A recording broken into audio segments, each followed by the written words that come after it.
It looks like Pierre Poilievre has caved to pressure and has made a statement about the million-person march. So I put this out this morning. I put this tweet out yesterday. I did a video with Viva Fry this morning talking about the fact that Pierre Poilievre has not yet said anything and actually told his MPs not to say anything about the million-person march, which, of course, and we're going to get into this, the Liberals and the NDP and the media in lockstep were demonizing these individuals. Complete missed opportunity today, I said, on the day of the protest. He didn't need to come out and support, just acknowledge the actual grievance of the march, parental rights. Teachers should never tell students to keep secrets from their parents, period. That's all he needed to come out and say, something along those lines, and it would have been neutral. It would have been absolutely neutral, and nobody, even the other side, the people reading the news media and the media themselves, wouldn't be able to say anything about the teachers being able to keep secrets, having our little secret stuff. Now, a big shout out to Alex Woods for this image. I want to make sure he gets the credit for this. Go out over onto Twitter at Alex Woods. Go check him out. He's always got really good stuff on there. And I do want to say I'm going to be live streaming after this video goes out, so be sure to be subscribed to the channel. If you are subscribed, then you'll get these notifications when I go live, but I go live every Friday night. But let's get into what happened here. So Pierre Poilievre apparently sent out a memo to all the MPs not to talk to the media about the parental rights protest. A lot of people in my replies on this one had a whole bunch of different reasons for why, but there was no reason issued by Pierre Poilievre and his team on this, but they finally did 2 days later come out and issue a statement. This is Pierre Poilievre's statement, and this is in response to Justin Trudeau, who had some awful things to say. Let me be very clear, he says. Let me be very clear. He often says this. It's very condescending. Transphobia, homophobia, and biphobia have no place in this country. We strongly condemn hate and its manifestations, and we stand united in support of 2S LGBTQI plus Canadians across the country. You are valid and you are valued. Now, this is a misrepresentation of what actually went down. These were parents that wanted to make sure that children couldn't hold secrets from them, and also things that are being taught in the classroom that are largely inappropriate. And this, I mean, I understand that is a provincial thing, but this is the big crux of it. It's the Prime Minister coming out and demonizing a group of the population once again, and these are very good, wholesome people. Now, Pierre Poilievre coming out and saying Justin Trudeau is always divides to distract from all he has broken. This time, he's demonizing concerned parents. Parents should be the final authority on these values and lessons that are taught to children.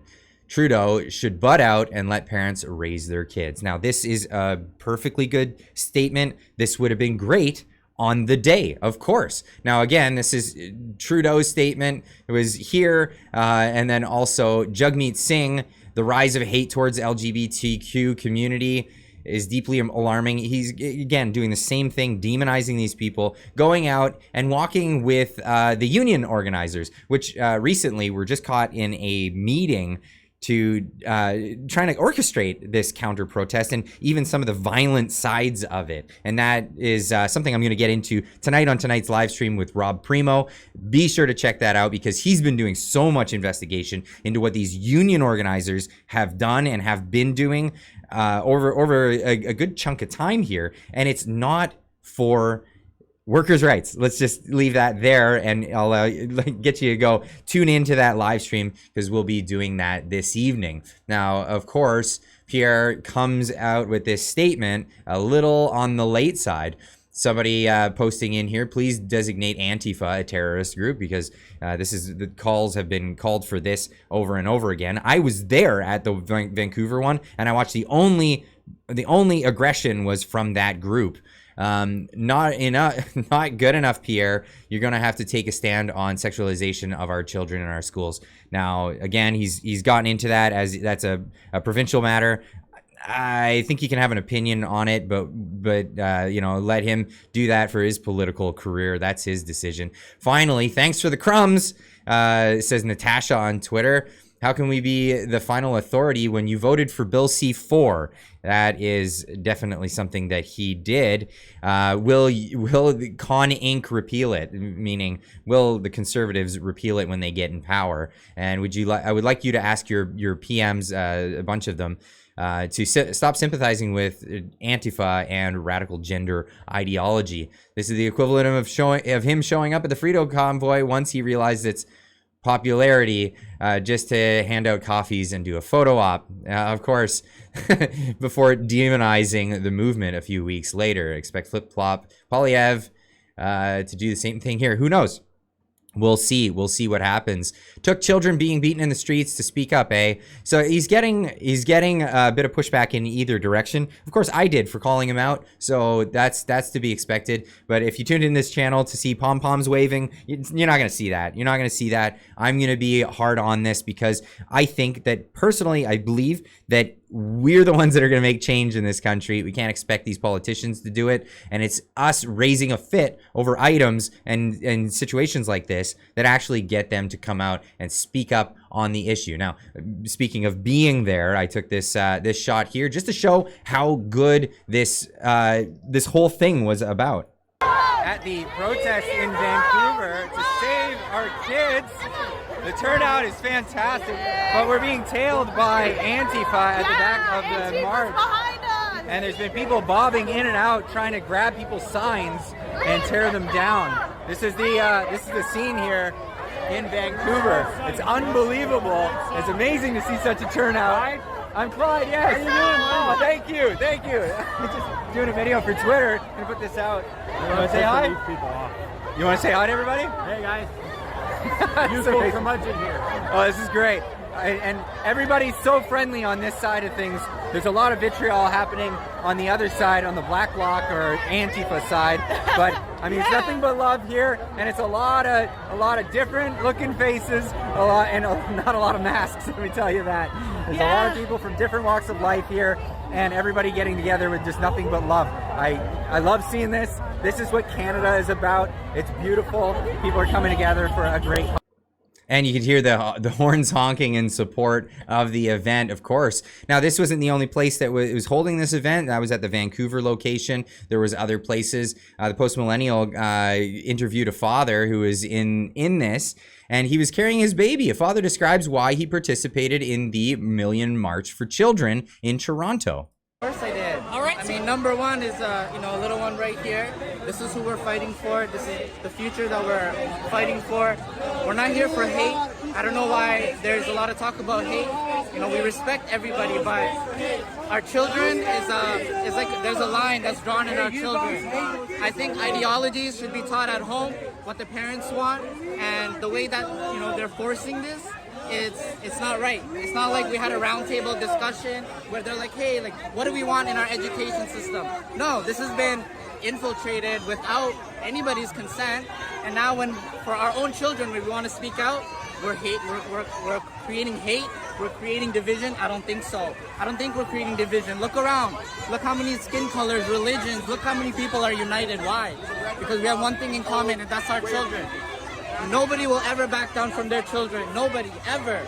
So I just want it to be known, we're not going to go anywhere. My kid is a year old. She has her whole life. I have another daughter. I'm not backing down. I'm young. I'll fight for the rest of my life. And this is not about respect or teaching hate. I teach my children respect, to love everybody, but to also stand up for what you believe in. As long as what you believe in is not hurting anybody else. Right, and that's what we're here for, and we're gonna make a difference. Absolutely beautiful. What a well-spoken young man here with his child, and it's just brilliant to see. I really couldn't get enough of it when I was there.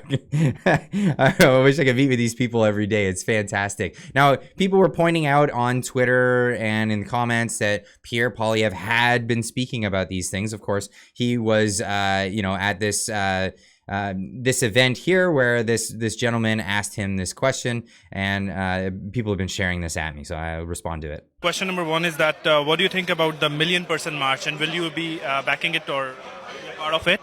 I don't know yet enough about it. I understand that it's parents who are frustrated with government imposing contrary values on their children.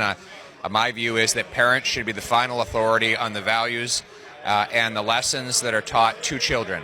I believe in parental rights, and parental rights come before the government's rights.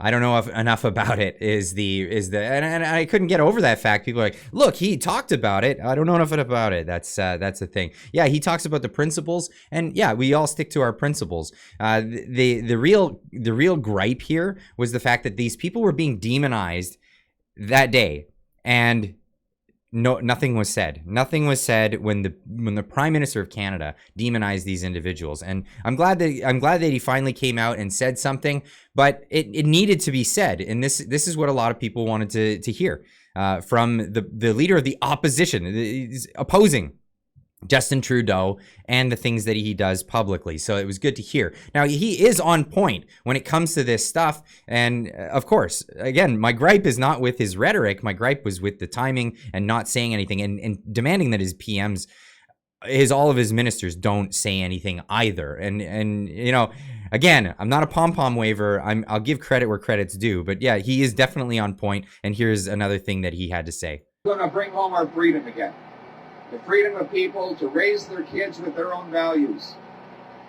Justin Trudeau recently butted his nose into our school system.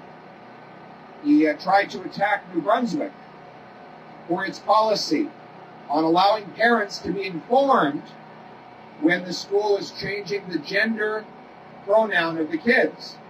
I believe parents should have the freedom to raise their kids with their own values. It's not the right of the Prime Minister. That's right. That's absolutely right. It's absolutely right. And he's on point here. And like I said, credit where credit's due. That's what he had to say. Now, about this, he spoke about it. Yes, people are saying, like, do you need to be, satiated every moment of the day? No. But yes, people want acknowledgement when they take the day off work, pull their kids out of school, and make a statement by taking to the streets from coast to coast. People remember this kind of thing when they're asked to take time to go out and go to the polls and cast their vote. This is the reality of the situation, and I'm glad to see this.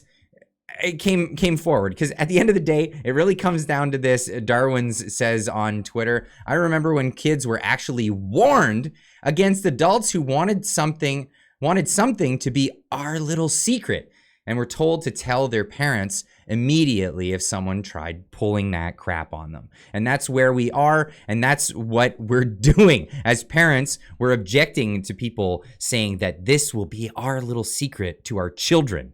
This is the line in the sand. And we're going to be talking more about this in the live stream. So come join us this evening. I'll be live streaming for the first hour, and then it's at 9:30 Eastern time. And then at 10:30 Eastern time, we'll have Rob Primo in. We're going to be talking about a lot of the work that he's been doing. He's been a busy boy, let me tell you. So tune into that, and we'll see you then. Keep on trucking.